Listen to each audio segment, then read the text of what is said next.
કેશોદ શહેરમાં વિકાસ કાર્યોને વધુ વેગ આપતા વોર્ડ નંબર 9માં અંદાજિત ₹52 લાખના રોડ નિર્માણ કાર્યનું ખાતમુહૂર્ત કરાયું છે।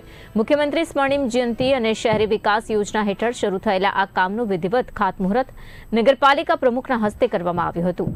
સ્થાનિક આગેવાનો અને શહેરીજનોની ઉપસ્થિતિમાં વિકાસ કાર્યને લીલી ઝંડી આપવામાં આવી હતી।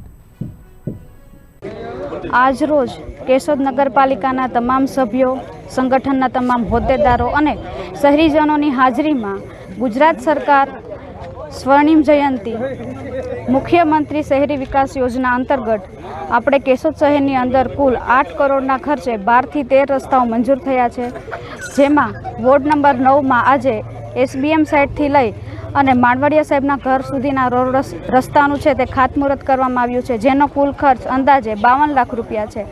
આ રસ્તો બનવાથી શહેરની જે કનેક્ટિવિટી છે તે મજબૂત બનશે અને અમે શહેરના જે વિકાસના કામો છે તે આ જ રીતે આગળ કરતા રહીશું।